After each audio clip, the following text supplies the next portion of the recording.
तो बच्चे जय हिंद। कैसे हैं आप लोग? मुझे आशा है कि आप लोग नए साल में भी बहुत शानदार तरीक़ा से पढ़ाई करने के बारे में सोचे हैं कि नहीं। देखिए, आज से हम मैथ में वह सीरीज को स्टार्ट कर रहे हैं ना, जिसके बगैर मैथ चल ही नहीं सकता। जिसके बगैर मैथ चल ही नहीं सकता। आप बैठ जाइए। अच्छा, देखिए, जैसे कि अभी आप हमारे हाथ में ये जो वर्कशीट देख रहे हैं, ऐसे कहें तो यह इतना शानदार हमने इसको डिजाइन किया है ना कि क्लास यदि आप 6 के बच्चे हैं, 7th के बच्चे हैं, 8 के बच्चे हैं, 9th के बच्चे हैं, तो सबसे पहले बिना इसको पढ़े हुए आप क्लास में बहुत अच्छा प्रदर्शन कर पाएँ, ऐसा नहीं हो सकता। हाँ, यदि आपकी मैथ कमज़ोर है तो, मैथ कमज़ोर है तो बच्चे, हमारी कोचिंग की नाम, संस्था की नाम कंसेप्ट मैथमेटिक्स क्लासेज है। तो जानते हैं मैथ पर हम रिसर्च करते हैं। हाँ, ऐसा ज़रूर है कि रिसर्चर की डिग्री हमारे पास नहीं है, लेकिन मैथ कितना शानदार तरीक़ा से बताया जा सके, इस पर हम रात दिन काम करते हैं। और उन रात दिन काम के अनुभव के आधार पर हमने इस वर्कशीट को डिजाइन किया है। समझे क्या? जिस तरह से यदि आपको बहुत बड़ा रनर बनना है, ऐसे कहें तो बहुत बड़ा धावक बनना है ना, तो आपका पैर का होना बहुत ज़रूरी है। यानी यदि आपका पैर मजबूत ना हो तो क्या आपको लगता है कि आप दौड़ की रेस को जीत पाएंगे? नहीं जीत पाएंगे ना।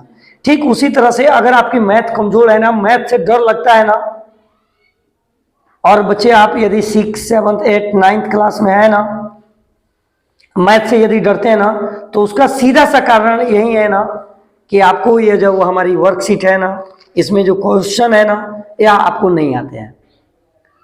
मैं ऑन कैमरा बोल रहा हूं कि जिन भी छात्र छात्राओं को मैथ में सिर्फ 1 से लेकर के 100 तक गिनती अगर लिखने आती है ना, और मेरे इस पतली सी वर्कशीट को कंप्लीट कर लें, पूरा बना लें। देखिए, ये बात मैं ऑन कैमरा बोल रहा हूं। अगर पूरा बना लें और कहें कि विनय सर इसमें से कहीं से भी पूछिए, आप टेस्ट लीजिए, हम सारे क्वेश्चन को एकदम शानदार तरीका से सोल्व कर देंगे, फिर भी हमारी मैथ कमजोर है, तो बच्चे मैं यहां से ऑन कैमरा बोल रहा हूं ना कि वो जितना रुपया मांगेंगे ना हमसे, पनिश के तौर पर हम उन्हें देंगे। यानी मिला जुला करके बात या कहने के पीछे मेरा रहस्य यह है कि आप यह विश्वास कर पाए पढ़ने से पहले कि यह एक ऐसी जड़ी बूटी है कि जो आपको मैथ सिखा देगी। मैथ क्या करेगी? सिखा देगी।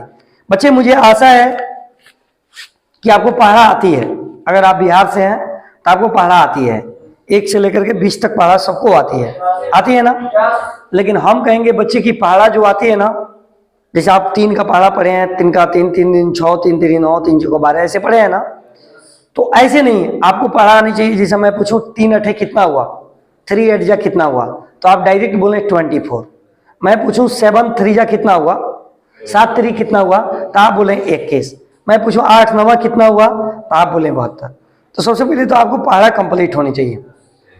उसके बाद से यह जो आपको दिख रहा है ना, यह आपके पास होना चाहिए। इसमें 40 एक्सरसाइज है। 40 एक्सरसाइज कहने का मतलब आप यह नहीं समझेंगे कि बहुत बड़ा बड़ा एक्सरसाइज है, बहुत छोटा एक्सरसाइज है। हेलो, समझे क्या? छोटा छोटा एक्सरसाइज है। जैसे कि मैं इसे ओपन कर कर दिखाना चाहूंगा। जैसे देख पा रहे हैं क्या? जैसे यह हमारी एक्सरसाइज नंबर 1 है। अच्छा, यह हैंड रिटन है, समझे क्या? हमने इसे अपने हाथ से लिखा है। उसी तरह एक्सरसाइज 2 है, 3 है, 4 है, इस तरह 40 एक्सरसाइज है। बच्चे, हम सारे एक्सरसाइज को खुद बनाएंगे। आप इसे जरूर एक बार बनाएं। और जो लोग मुझे ऑनलाइन देख रहे हैं ना, आपसे भी हम चाहेंगे कि यदि आपकी मैथ कमजोर है ना, मैथ से आपको डर लगता है ना, तो एक बार यह हमारा वर्कशीट आप परचेज करें और इसको अपने घर पे बनाएं, और बना करके हमसे मिलें और बताएं कि मेरा मैथ वीक है, मैथ मेरे को समझ में नहीं आता है। तो मैं पूरे विश्वास के साथ कहता हूं कि आप जो कहेंगे ना कि बदले में हमें दीजिए, वह हम आपको देंगे। तो आइए बच्चे, ज़्यादा समय को बर्बाद ना करते हुए सीधे हम टॉपिक पर ही बातचीत करते हैं। करें क्या? या आपके पास वर्कशीट होना जरूरी है? अच्छा, आइए बातचीत करते हैं। जिस तरह से आपको याद है कि हिंदी पढ़ने के लिए, क्या पढ़ने के लिए बच्चे? हिंदी पढ़ने के लिए आपने सबसे पहले क ख ग पढ़ना स्टार्ट किया था। क्या पढ़ना स्टार्ट किया था? क ख ग पढ़ना स्टार्ट किया था। क ख ग ऐसे पढ़ना स्टार्ट किया था क्या? अच्छा, ये दिख पा रहे हैं क्या? अच्छा। उसके बाद च छ ज पढ़ना स्टार्ट किया, फिर ठ ठ ड पढ़ना स्टार्ट किया ना? तो बच्चे इसकी टोटल संख्या है 48। कितनी है? कुछ लोग 52 कहते हैं, कुछ लोग 52 बोलते हैं। हम दोनों मान जाएंगे। हम क्या करेंगे? दोनों मान जाएंगे। उसके बाद बच्चे अपने इंग्लिश पढ़ने के लिए सबसे पहले क्या पढ़ा? तो आप कहेंगे कि सर हम इंग्लिश पढ़ने के लिए सबसे पहले ABCD पढ़े। क्या पढ़े? ABCD पढ़े, XYZ तक पढ़े ना? ओके, ठीक उसी तरह से बच्चे, अच्छा इसकी संख्या कितनी है? मैं पूछूंगी ABCD की संख्या कितनी? 26 है। ठीक बच्चे, उसी तरह से मैथमेटिक्स पढ़ने के लिए, क्या पढ़ने के लिए? मैथ्स पढ़ने के लिए। अच्छा, इसको मैथ्स भी बोलते हैं, मैथ भी बोलते हैं, और ये दोनों मैथमेटिक्स का शॉर्ट टर्म है। तो इसको हम मैथ्स कहें, मैथ कहें या मैथमेटिक्स कहें, तीनों बात बराबर है। तीनों बात क्या है? बराबर है। मैथ में बच्चे जिस तरह हिंदी पढ़ने के लिए क ख ग पढ़ना जरूरी था, हिंदी आ नहीं सकता विदाउट क ख ग, इंग्लिश आ नहीं सकता बगैर ABCD पढ़े, ठीक उसी तरह से मैथ्स में अगर आप इन कर रहे हैं तो सबसे पहले मुलाकात होती है डिजिट से। किससे मुलाकात होती है? डिजिट से, जिसको हिंदी में अंक बोलते हैं। क्या बोलते हैं? अंक बोलते हैं। मैं पूछूं अंक क्या है, तो आप कहेंगे कि इंग्लिश में जिस तरह ABCD है, हिंदी में जिस तरह क ख ग है, उसी तरह से सर गणित में अंक है। क्या है? अंक है। अंक बच्चे आप सब लोग जानते हैं, अंकों की संख्या 10 होती है। अंकों की संख्या कितनी होती है? 10। जैसे मोबाइल नंबर, आप क्या करते हैं? मोबाइल नंबर जब, हाँ, तो कहाँ से स्टार्ट होता है? 0 से। 0 1 2 3 4 5 6 7 8 9। इसको बच्चे अंक बोलते हैं। क्या बोलते हैं? अंक बोलते हैं। और इसकी संख्या 10 है। इसकी संख्या, अच्छा मैं कहूं कि पूरे इंग्लिश की किताब में, पूरे इंग्लिश के किताब में क्या ABCD के सिवाय कुछ देखने को मिलता है क्या? मैं पूछूं कि पूरे हिंदी के किताब में एक क ख ग के सिवाय कुछ मिलता है क्या? ठीक उसी तरह से बच्चे पूरे मैथ के किताब में यह अंक के सिवाय दूसरा कुछ नहीं मिलता है, अंक के सिवाय। और इसकी संख्या 10 है। इसकी संख्या कितनी है? Total number of digit is equal to 10, 10 है। बच्चे एक बात बताइए, आपको हिंदी 48 से 52 पढ़ने में कोई दिक्कत नहीं हुआ? आप कहते हैं हिंदी आसान है। इंग्लिश या 26 पढ़ने में आपको कोई दिक्कत नहीं हुआ? कहते हैं कि आसान है। लेकिन मैथ 10 ही है। मैथ कितना है? और आप कहते हैं मैथ हार्ड सब्जेक्ट है। तो यह मिथ को, यह गलती को अब दिमाग से क्या करना है? सदा के लिए रिमूव करना है। क्या करना है? क्योंकि आपके सामने विनय सर खड़े हैं। कौन खड़े हैं? विनय सर खड़े हैं। तो बच्चे मैथ समझ पाए, मैथ में अंक क्या होता है? क्या होता है? अंक। आप वही कहेंगे, मैथ के सबसे छोटे इकाई को अंक कहते हैं। मैथ के सबसे छोटे इकाई को, और 0 से लेकर के 10 तक और 9 तक को अंक कहते हैं। क्या कहते हैं? अच्छा बच्चे, आपको याद होगा, थोड़ा सा इसे इरेज करें क्या? मिटाएं क्या? अच्छा बच्चे थोड़ा सा यहाँ, ठीक है। हाँ तो बच्चे जैसे कि देखिए, आप हिंदी में जब क ख ग पढ़े तो आपने इसे शब्द बनाना स्टार्ट किया। क्या बनाना स्टार्ट? शब्द बनाना स्टार्ट किया। शब्द बनाना, जैसे आपने मोहन नाम लिखा ना, नाम लिखा कि नहीं? मैं कहूं कि किताब लिखिए तो आपने ऐसे किताब लिखा कि नहीं? ठीक उसी तरह से इंग्लिश का ABCD जब मानव सीख लिया, इंसान सीख लिया, तो उससे जानते हो क्या बनाना स्टार्ट किया? उससे वह वर्ड बनाना स्टार्ट किया। क्या बनाना स्टार्ट? जैसे पेन आपने लिखा, जैसे आपने मोहन लिखा, लिखा कि नहीं लिखा? जैसे आपने विनय सर लिखा, तो इसमें क्या है? ABCD का लेटर शामिल है, और आपने इसे शब्द बनाना स्टार्ट किया। उसी तरह से जब बच्चे, जब मैथ में सब लोगों ने जब अंक पढ़ लिया ना, यानी 0 जान गए, 1 जान गए, 2 3 4 9 तक जान गए, तो अंकों को मिला करके उन्होंने संख्याओं का निर्माण करना स्टार्ट किया। क्या करना स्टार्ट किया? तो बच्चे बात आती है संख्या की। क्या बात आती है? जिसको इंग्लिश में नंबर बोलते हैं। क्या बोलते हैं? नंबर्स। बच्चे आराम से समझना है। अच्छा, मैं कहूं कि टोटल हिंदी में शब्द कितना है, तो आप बता पाएंगे क्या कि कितना शब्द है? ठीक उसी तरह से इंग्लिश में, ठीक उसी तरह से इंग्लिश में मैं कहूं कि टोटल शब्द बता दीजिए, इंग्लिश का टोटल वर्ड मीनिंग कितना है, आप बता पाएंगे क्या? ठीक उसी तरह से हम संख्या को भी नहीं बता सकते, हम संख्या को भी। अच्छा, कोई पूछे संख्या क्या है, कोई पूछे कि संख्या क्या है, तो आप कहेंगे कि अंकों को मिलाने से संख्याओं का निर्माण होता है। अंकों को मिलाने से संख्याओं का क्या होता है? निर्माण होता है। बच्चे, आपको याद है कि यह पूरे शब्द को हम संज्ञा, सर्वनाम, विशेषण इस तरह बांटे हैं ना, उसी तरह से इंग्लिश वाले वर्ड को हम part of speech, noun, pronoun, adjective, verb, adverb जैसे कि विवेक सर पढ़ाते हैं उस तरह बांटे हैं ना। ठीक उसी तरह से यह गणित में जो संख्याएं हैं ना, इसको भी हम मूल रूप से बांटते हैं, मूल रूप से कई प्रकार में बांटते हैं। लेकिन आज हमें मेनली रूप से 3 प्रकार के बारे में पढ़ना है। कितने प्रकार के बारे में पढ़ना है? बताऊं क्या मैं? देखिए, आप देख पा रहे हैं क्या? देख पा रहे हैं क्या? तो पहला जो प्रकार है ना, संख्या का प्रकार जो है ना, अगर मैं पूछूं कि संख्या कितनी है, तो आप कहेंगे सर अनगिनत है। क्या कहेंगे? संख्या को सर हम काउंट नहीं कर सकते, संख्या को हम काउंट नहीं कर सकते। तो इस संख्या के मूल रूप से 3 प्रकार हैं। कितने प्रकार के हैं? और तीनों आपस में भाई भाई हैं, तीनों आपस में। देखिए, पहला जो है ना, इसको बोलते हैं प्राकृतिक संख्या। क्या बोलते हैं? प्राकृतिक संख्या। इंग्लिश की बात कहें तो इसको बोलते हैं नेचुरल नंबर। क्या बोलते हैं? Natural number. दूसरा है पूर्ण संख्या। क्या है? पूर्ण संख्या। बच्चे, इसको बोलते हैं होल नंबर। क्या बोलते हैं? Whole number. और तीसरा जो होता है ना, इसको बोलते हैं पूर्णांक संख्या। Very good. क्या बोलते हैं इसको? पूर्णांक संख्या। इसको इंटीजर्स बोलते हैं। क्या बोलते हैं? बच्चे, बात समझ पा रहे हैं क्या? सुनिए, यह प्राकृतिक संख्या, पूर्ण संख्या, पूर्णांक संख्या जो होता है ना, ये तीनों में एक चीजें कॉमन होती है। तीनों में एक चीजें कॉमन होती है। जानते हैं क्या कॉमन होती है? ये तीनों संख्याएं पूरा पूरी होती है, कंप्लीट होती है। क्या होती है? कंप्लीट होती है। कंप्लीट करने का मतलब समझ पा रहे हैं क्या? दशमलव में नहीं होती है, दशमलव में नहीं होती है, कंप्लीट नंबर होती है। जैसे यह 3, 4, 5, 8, 10, 500, 600, 700, 800 यह सारी संख्याएं प्राकृतिक है। पूर्ण भी दशमलव में नहीं होता है और पूर्णांक भी दशमलव में नहीं होता है। बच्चे, बात समझे क्या? एक बात और समझिए, यह जो प्राकृतिक संख्या है ना, आप देख पा रहे हैं क्या? अच्छा, यह प्राकृतिक संख्या जो है ना, यह प्राकृतिक संख्या 1 से स्टार्ट होता है। क्या चीज से?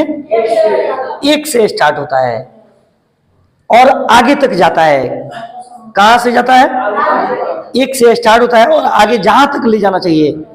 लेकिन यह संख्याएं क्या होती है? पॉजिटिव होती है, प्लस में होती है। संख्याएं क्या होती है? प्लस में होती है। और तीसरा का बात, संख्याएं कंप्लीट होती है, दशमलव में नहीं होती है। फिर से बात सुनिए, प्राकृतिक संख्या होने के लिए 3 कंडीशन है। प्राकृतिक संख्या होने के लिए पहला कंडीशन क्या है? कि संख्याएं प्लस में होगी, संख्याएं दशमलव में नहीं होगी और संख्याएं कंप्लीट होगी। मतलब दशमलव में ना होने का मतलब कंप्लीट होगी और 1 से स्टार्ट होगी। कहां से स्टार्ट होगी? 1 से स्टार्ट होगी। अच्छा बच्चे, मैं पूछूं कि 10 बताइए प्राकृतिक संख्या है कि नहीं है? तो आप कहेंगे है। क्या कहेंगे? बात समझ पा रहे हैं? पूर्ण संख्या जो होता है ना बच्चे, यह प्राकृतिक संख्या का ही भाई है। प्राकृतिक संख्या का ही भाई है। यह भी प्लस में होता है। कहता है कि भाई तू प्लस में रहेगा तो मैं भी प्लस में रहेंगे।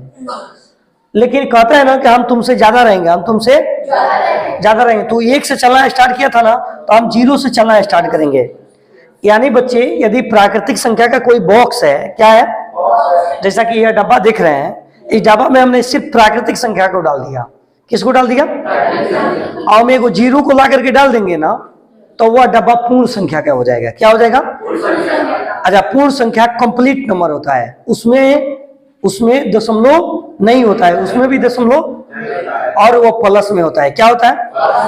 तो बच्चे, पूर्ण संख्या समझ गए क्या? अच्छा, अब आते हैं पूर्णांक संख्या पे। किस पे आते हैं? यह पूर्णांक संख्या भी जो होता है ना, यह प्राकृतिक संख्या का भाई है। तो पूर्ण भी भाई है, प्राकृतिक भी तो पूर्णांक भी भाई है। ये कहता है सुन भाई, तुम लोग जैसा जैसा कर रहे हैं ना, हम भी वैसा ही करेंगे, हम भी वैसा ही करेंगे। तुम लोग कंप्लीट है ना, तो हम भी कंप्लीट रहेंगे। हम भी क्या रहेंगे? कंप्लीट रहेंगे। लेकिन एक बात सुन लो, दशमलव हम में तो नहीं रहेगा, लेकिन हम प्लस में भी रह सकते हैं और माइनस में भी रह सकते हैं। हम प्लस में भी रह सकते हैं और माइनस में भी रह सकते हैं। समझे क्या? तो इसको बोलते हैं पूर्णांक संख्या। क्या बोलते हैं? सुना, तीनों में क्या कॉमन है? प्राकृतिक, पूर्ण और पूर्णांक तीनों संख्याएं तीनों संख्याएं कंप्लीट होती है। इसमें दशमलव नहीं होता है। इसमें दशमलव प्राकृतिक संख्या 1 से स्टार्ट होता है, ये 0 से स्टार्ट होता है, 0 से पहले भी होता है और 0 के बाद भी होता है। बच्चे बात समझ पा रहे हैं क्या? थोड़ा सा इसे इरेज कर आगे बढ़े क्या? अच्छा, क्या बात आती है? नंबर लाइन की। नंबर लाइन, इसी को हिंदी में बोलते हैं संख्या रेखा। क्या बोलते हैं? संख्या रेखा। अब कोई पूछे कि संख्या रेखा क्या है, बताओ संख्या रेखा क्या है, तो आप कहेंगे कि भाई संख्या रेखा कुछ नहीं है। जिस तरह से हम अपना कपड़ा ले जाकर के अलमीरा में रखते हैं, क्या रखते हैं? तो कोई पूछे अलमीरा क्या है, तो कपड़ा रखने के लिए जिसका यूज करते हैं वही क्या है? अलमीरा। ठीक उसी तरह से कोई पूछे नंबर लाइन क्या है, तो आप कहेंगे वह लाइन जिस पर नंबर को रखा जाता है। नंबर को, यानी संख्या को जिस लाइन पर हम रिप्रेजेंट करते हैं ना, उसी को बोलते हैं नंबर लाइन। क्या बोलते हैं? यानी नंबर को व्यक्त करने वाली जो लाइन होती है ना, उसको बोलते हैं नंबर लाइन। बच्चे यहाँ ध्यान देंगे, नंबर लाइन लिखने का एक तरीका है, स्टैंडर्ड तरीका है, जिसको सब लोग मानता है। सिर्फ इंडिया ही नहीं मानता है, इंडिया के बाहर वाले देश भी मानते हैं। अब आप कहेंगे नहीं सर, ऐसा कैसे हो सकता, हम अपना कपड़ा हम कहीं रखें, क्या दिक्कत है? कोई दिक्कत नहीं है, लेकिन समझदार लोग अपनी कपड़ा जहां पर रखनी होती है, पैंट को जहां रखना होता है पैंट को रखते हैं, और शर्ट को जहां रखना होता है शर्ट को रखते हैं। और थोड़ा सा बदमाश टाइप का पैंट की जगह पर शर्ट, शर्ट की जगह पर पैंट रख देते हैं ना। लेकिन हम सब होशियार हैं, बच्चे होशियार है ना। और जो लोग मुझे देख रहे हैं ना, अगर आपकी मैथ कमजोर है लेकिन आप भी अंदर से होशियार हैं, अंदर से, तो नंबर को कैसे रिप्रेजेंट करेंगे? यहाँ बीच में रखते हैं 0 को। क्या रखते हैं? यहाँ पर रखते हैं 1, इधर 2, इधर 3, इधर 4, और ये अनंत तक, इसको पता नहीं है कहाँ तक जाएगा। ठीक उसी तरह से इधर -1, -2, -3, -4, इधर डैश डैश इन्फिनिट। बच्चे बात समझ रहे हैं क्या? अब एक बात थोड़ा ध्यान देंगे, यहां से हमने चलना स्टार्ट किया, तो ये है राइट साइड और इधर वाले को बोलते हैं लेफ्ट साइड। कोई दिक्कत? तो नंबर लाइन पर 0 को हम बीच में रखते हैं। 0 को क्या रखते हैं? बीच में रखते हैं। अब क्यों रखते हैं यह बात नहीं पूछना है, स्टैंडर्ड लोगों ने रख दिया तो वैसे हम भी रखते हैं, कोई दिक्कत? 0 के जो राइट साइड में होता है ना, दाहिने साइड में होता है ना, उस पर धनात्मक नंबर, पॉजिटिव नंबर को रखते हैं। किस नंबर को रखते हैं? और इधर 0 से सब बड़ा होता है, 0 से सब, और इधर 0 से सब छोटा, यानी 0 से छोटा जो भी होगा वो माइनस में होगा। क्या होगा? तो हमारा जो नेचुरल नंबर था, प्राकृतिक नंबर था, वह यहां से चलना स्टार्ट करता था, इस साइड में चलना स्टार्ट करता था, राइट। संख्याएं प्लस में होती थी और संख्याएं दशमलव में नहीं होती थी, कोई दिक्कत? पूर्ण संख्या जो था बच्चे, वह 0 से चलना स्टार्ट करता था। क्या चीज से? अच्छा, प्राकृतिक संख्या को n से सूचित करते हैं, अब पूर्ण संख्या को w से सूचित करते हैं। समझे क्या? इंटीजर जो था ना, वह 0 से इधर भी जाता था और इधर भी जाता था। समझे क्या? इसको हम लोग i से सूचित करते थे या z से सूचित करते थे। Is that clear? बच्चे मेरी बात को समझ पा रहे हैं आप लोग? अच्छा, एक बात बताइएगा, आपको याद भी होगा, सच सच बताना है, आप लोग बच्चे अपने पापा की शादी देखे हैं क्या? अच्छा, नहीं देखे हैं। भैया की शादी देखे हैं ना? अच्छा, हम कहें बाबा की शादी देखे हैं क्या? आप नहीं देखे हैं, लेकिन आप जाकर के अपनी दादी को देखे हैं ना? दादी जब आपकी आई थी ना, उस वक्त हम थे, हम सच में बता रहे हैं, उस वक्त थे, जाकर पूछिएगा। तो जब आपके बाबा जी की शादी हुई थी, दादी आई थी, तो अपने साथ एक बॉक्सा लेकर के आई थी, पेटी लेकर के आई थी, पेटी। समझे क्या? वो पेटी की संख्या छोटी, इतनी छोटी थी। पेटी कितनी छोटी थी? हाँ, इतनी छोटी थी। तो इसमें अपनी सामान लेकर के आई थी। उसके बाद जब आपकी माँ की शादी हुई ना, उसमें भी हम थे। वो जानते हैं कितनी बड़ी पेटी लेकर के आई, इससे बड़ा लेकर के आई, इससे बड़ा लेकर के आई, और दादी का पूरा सामान अपने पेटी में डाल दी। समझे क्या? उसके बाद आपके भैया की शादी, वो तो देखे हैं आप लोग, देखे हैं ना, वो बड़का ट्रंके लेकर के आई, और वो काकी कि आपके माँ का भी सामान अपने में डाल दी, मतलब अपने पेटी में डाल दी, मतलब पूरा सामान ले ली। समझे क्या? तो ये बात समझ पा रहे हैं क्या? अच्छा, मैं पूछूं कि यह दादी का जो सामान था, क्या ये माँ की पेटी में अटा कि नहीं अटा? अट गया ना? माँ का सामान ये पूरा भाभी वाली पेटी में अटा ना? मैं पूछूं कि भाभी का जितना टोटल सामान है, क्या यह माँ वाले में अटेगा क्या? माँ का पूरा सामान दादी में अटेगा क्या? तो वही बात समझना है बच्चे। यह है नेचुरल नंबर, यह है, यह है होल नंबर, और यह है इंटीजर्स, पूर्णांक संख्या। यहां ध्यान दीजिएगा, ये सभी प्राकृतिक संख्याएं क्या पूर्ण संख्या में आ सकती है कि नहीं? लेकिन सभी पूर्ण संख्या क्या प्राकृतिक में आएगी क्या? नहीं आएगी। अच्छा, सभी पूर्ण संख्याएं क्या पूर्णांक हो सकती है क्या? क्या सभी पूर्णांक पूर्ण होगी क्या? नहीं होगी। बच्चे बात समझ पा रहे हैं? मैं पूछूं कि सभी पूर्णांक पूर्ण क्यों नहीं होगा, तो आप कहेंगे कि पूर्ण संख्या माइनस में नहीं होता है, माइनस में, जबकि पूर्णांक माइनस में भी होता है। अच्छा, पूर्णांक सबसे बड़ा है, पूर्ण छोटा है, और उससे भी छोटा प्राकृतिक है, उससे भी छोटा। बच्चे, मैं अब कुछ क्वेश्चन करूंगा, कुछ क्वेश्चन करूंगी आपसे। हमें आशा है कि आप एक्सरसाइज को जाकर के बनाएंगे, या जैसे कि आप यह देख रहे हैं, ये हमारी वर्कशीट, आप जाकर के इसे आप बनाएंगे। अच्छा, मैं सीधा कर लिया, समझे क्या? अच्छा, एक बात बताएंगे, मैं पूछूं 7, बताइए यह प्राकृतिक है कि नहीं है? यह पूर्ण संख्या है कि नहीं? पूर्णांक है कि नहीं? अच्छा, मैं माइनस लगा दिया। मैं पूछ रहा हूं प्राकृतिक है क्या? क्यों नहीं है प्राकृतिक? Very good. अच्छा, ये प्राकृतिक नहीं हो सकता, पूर्ण नहीं हो सकता। मैं पूछूं 0, बताओ ये प्राकृतिक है, पूर्ण है कि पूर्णांक है? यह प्राकृतिक है या प्राकृतिक नहीं है? क्योंकि प्राकृतिक संख्या 1 से स्टार्ट होती है। काजी से स्टार्ट होती है 1 से। यह पूर्ण है और पूर्णांक है, पूर्ण है और। अच्छा, मैं पूछ रहा हूं कि बताना 1000, यह प्राकृतिक है, पूर्ण है, पूर्णांक है कि तीनों है? तीनों है। क्या है? क्योंकि यह प्लस में भी है और दशमलव इसमें नहीं है, इसलिए यह प्राकृतिक भी हो सकता है, पूर्ण भी हो सकता है, और पूर्णांक भी हो सकता है। तो मुझे आशा है बच्चे आप मेरे एक्सरसाइज को या कंप्लीट कर करके आएंगे, राइट? कल हम लोग आगे इस पर और आगे बातचीत करेंगे। हाँ, आपसे हमारी रिक्वेस्ट एक और होगी, और रिक्वेस्ट हमारी यह है कि यदि आपकी मैथ वीक है तो आप यह सीरीज को जरूर देखें, जरूर इस पर काम करें। अब मैथ यदि आपकी अच्छी है, एकेडमिक लेवल की आप पढ़ाई कर रहे हैं, तो हमारे यहाँ 15 जनवरी से, कब से बच्चे? हर क्लास का नया बैच स्टार्ट हो रहा है, नया बैच स्टार्ट हो रहा है। आप आए, आपका स्वागत है। तो बच्चे, आपने मुझे ध्यान से सुना, इसके लिए एक बार पुनः सत सत नमन। Okay, bye, thanks.